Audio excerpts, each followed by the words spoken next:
folks. Here we are once again, one more week. It's your favorite Canadian info wrangler coming at you through the power of the interwebs. And look at this, I got a new mic. I got a lot of new equipment this week. And it's all for you, all for the betterment of the channel. So, as you can see, we are booted into Mint, and that is on my second PC. And this week what we're going to do is a little something I like to call 8 things to do after installation. So Linux is a very secure operating system. I'm sure most of you are well aware of that.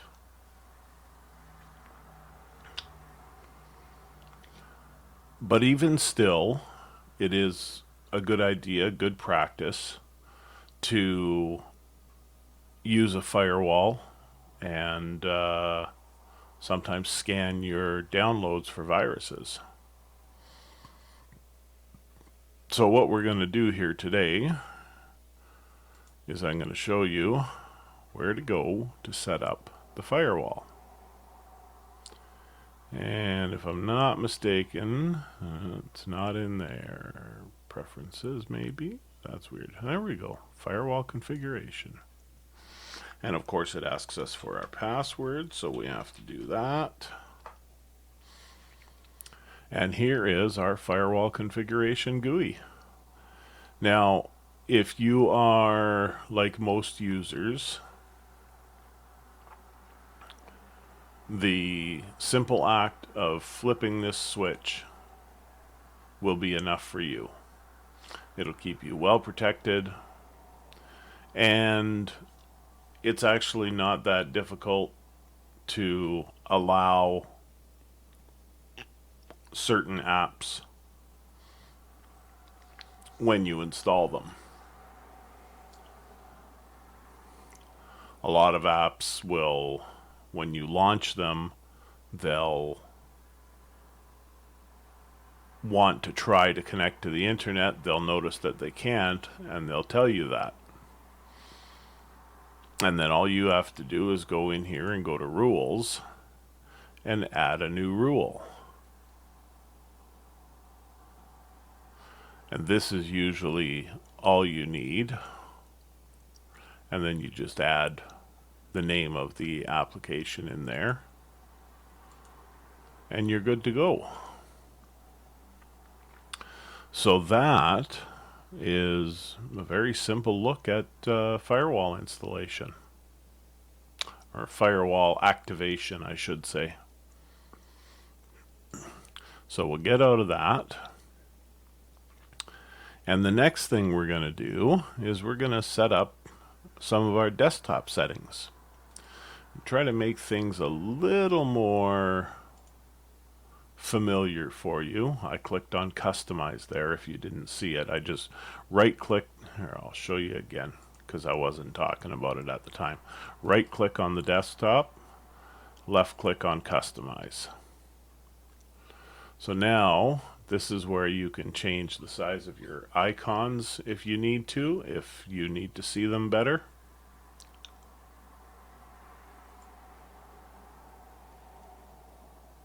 And that apparently is not a scroll, but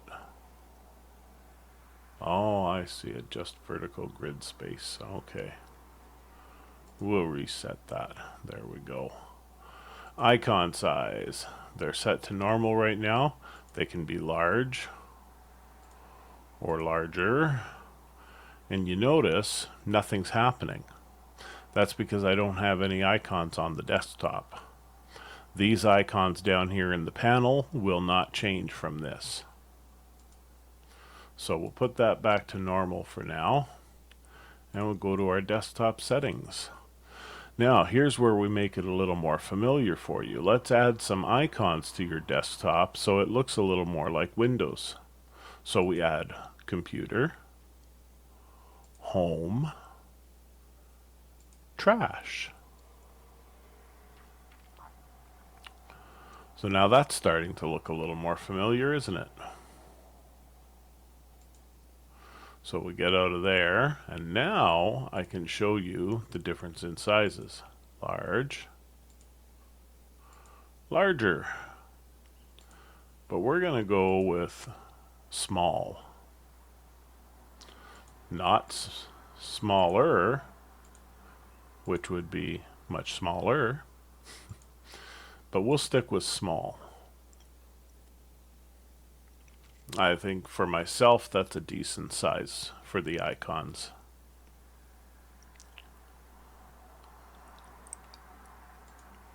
Let's go back there and make sure there wasn't anything else I wanted to know.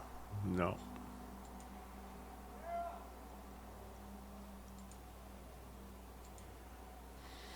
Okay.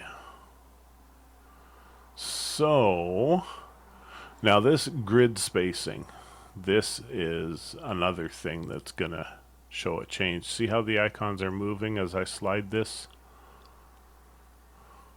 It's increasing the spacing between the icons.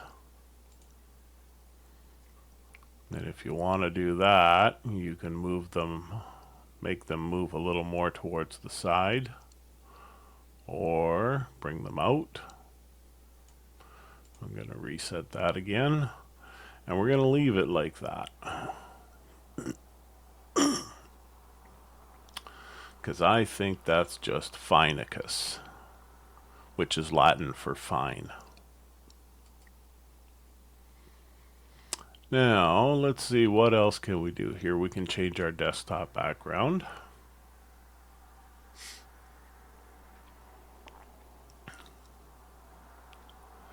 And let's see, that one looks kind of fun. Ooh, that's a nice splash. All right.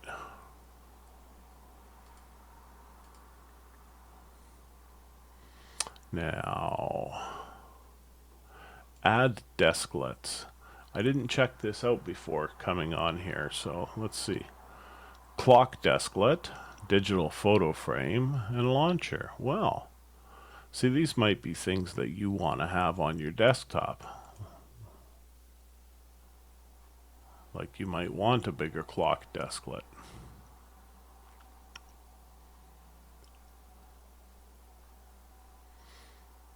The only thing is, I don't see how we're supposed to add it to the desktop.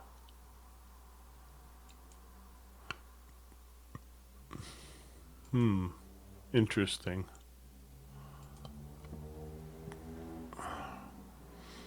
We can download new ones apparently. Okay. So there's a lot of what you might call widgets in other operating systems.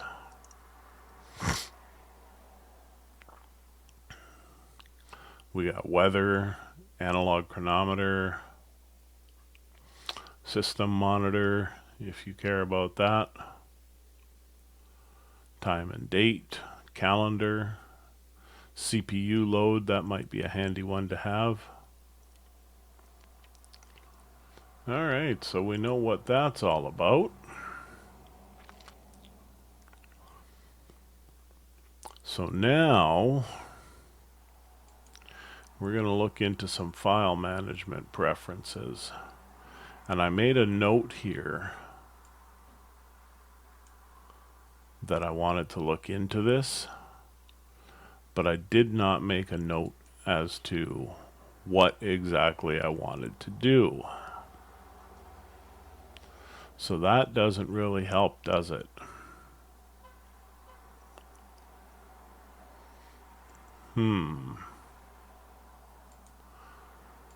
No, precious, it doesn't.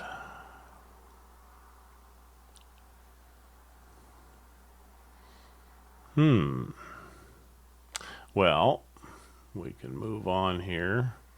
And this is a left click. You notice my cursor is over the time. This is a left click, not a right click. And this is where you can change your time and date settings. Very obviously quite easily to do. But our settings are bang on right now, so we don't need to change anything in there. There is one thing that I wanted to do.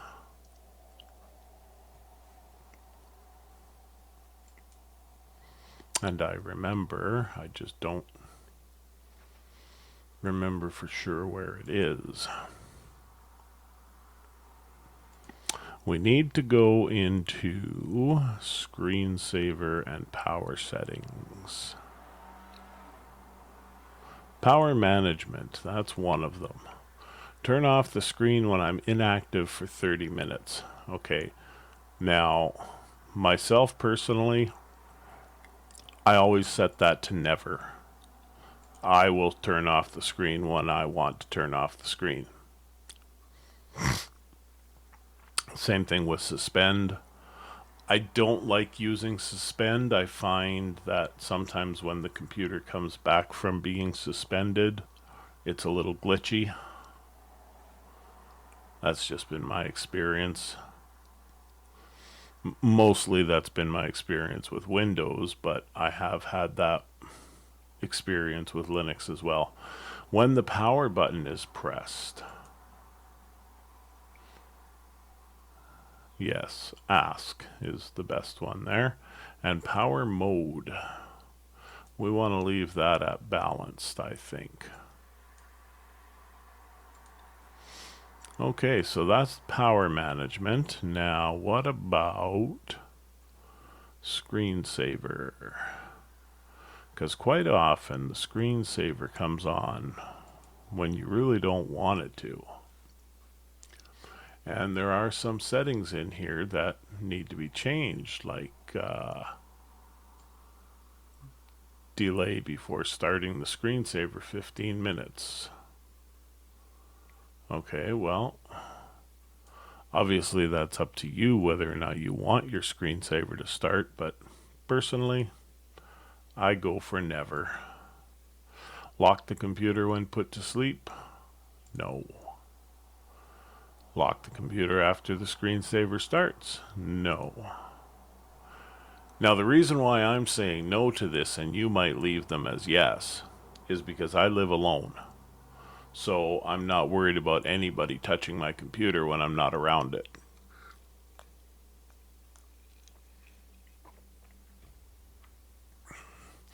I live alone. I'm so lonely.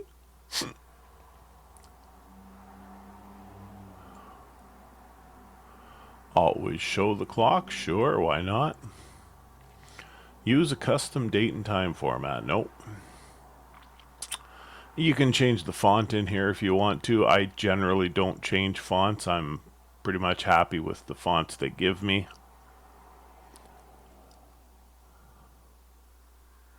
Now, let's see here. Allow keyboard shortcuts. Now, this is a tricky one because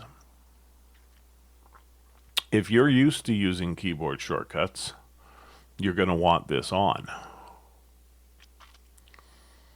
But if you're not used to using keyboard shortcuts, you're going to want it off because you don't want to accidentally use a keyboard shortcut that you weren't aware you were using. I leave it on because I use some keyboard shortcuts like Control X, Control V, things like that. Show media player controls, certainly. Show album art, certainly. Show info panel, sure, why not? And allow floating clock and album art widgets. Sure.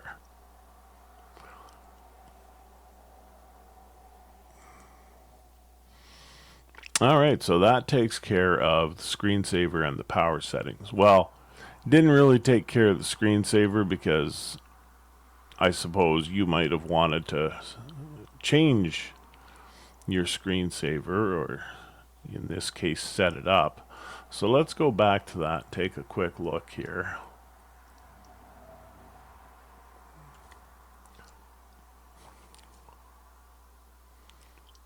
Now, that doesn't actually set up the screensaver. Odd. Alright, next thing on my list. Number 6 is the Updates Manager. Right down here, you see that little shield there? Welcome to the Update Manager. You notice it's got an orange dot. That means that there are updates available for our computer. So, this tool provides your operating system with software and security updates, blah, blah, blah, blah, blah. Linux Mint recommends to set up automated system snapshots and to apply all available updates. Okay. Do you want to switch to a local mirror? Sure. Usually switching to a local mirror will speed up your downloads because it's usually going to be a server that's closer to you. And I am in Ontario, Canada. I think the closest one to me, oh, University of Waterloo. Alrighty, let's try that one. Apply. And click here to update the apt cache. So now basically what it's doing is it's syncing with the new server, the Waterloo server, and showing me what files and updates that server has as compared to other servers. Servers aren't identical. So you might find certain things in one server's repository that aren't in another server's repository. That happens. Okay, so that takes care of that. We've updated that. Now it says the system is up to date. Well, I know it's not, because I've only installed it and it's never been updated. So let's apply the update to the Update Manager.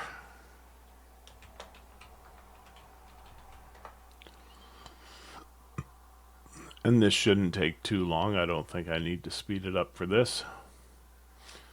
Alright, the Update Manager has been updated. Now we click on Install Updates. And what it's going to do is it's going to prepare itself by checking to see if there's any library files that are also required to be added along with these updates. And this time there weren't any, but if there were, it would ask me to confirm downloading of those library files, which I would. Because that's what you got to do.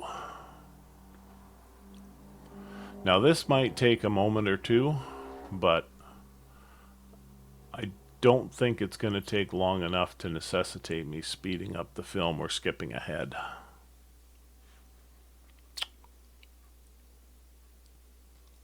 Then again, maybe it will. We'll do that for you. And just like that, through the magic of cinematography, we're updated. Now I'm going to go ahead and reboot the system, because that's what it's asking for.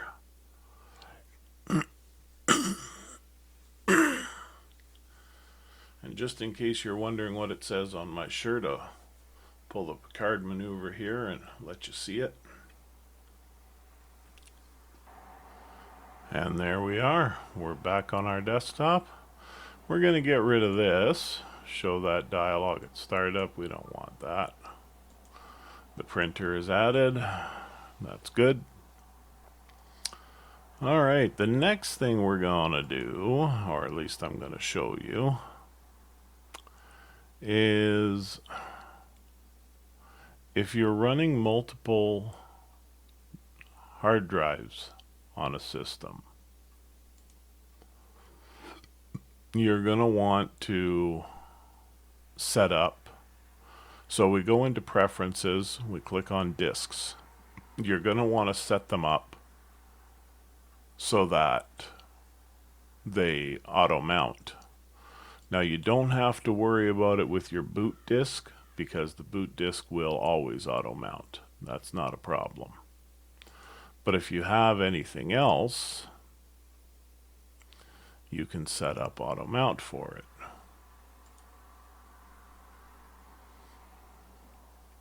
There's all your options right there. Let's see what other options are here. And there's more options here. This is where you would go into edit mount options. And you could have it mount at system startup. Now, as you can see, this is all grayed out. I can't do anything on this page, and that's because it's a DVD drive, not a hard drive. But that is disks. And the last thing I want to show you is how to set up a program called TimeShift. TimeShift is like, it's sort of like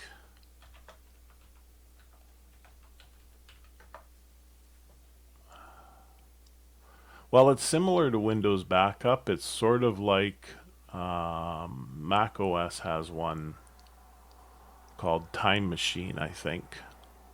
I can't remember exactly for sure. But what it is it takes a snapshot, it calls it, of your entire system. And it's basically a backup. It takes a sample of your system and it backs up all your files. And then if anything ever happens, you can restore from a TimeShift save.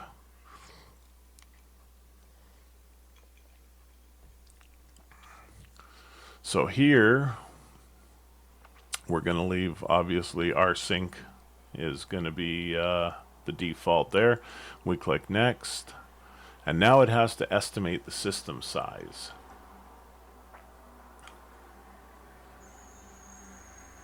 Lots of traffic out there today.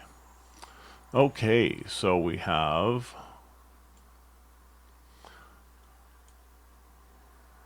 our 180 gig SATA drive, and it has 155 gigs free.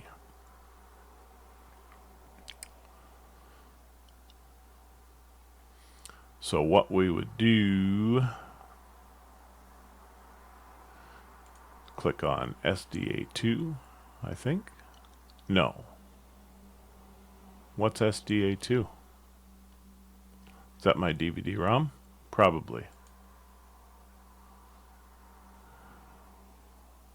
And there's no next button here.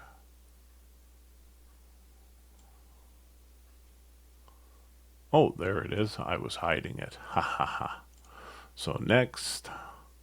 And we can set that to do it weekly or monthly if you like. I'm going to say weekly just for the heck of it. And next.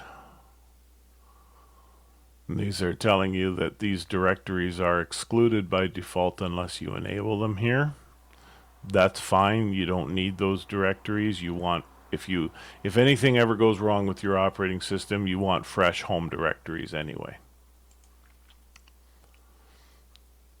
So now TimeShift is active. Snapshots will be created at selected intervals. And you can create one right now if you want to. So let's go ahead and do that as well.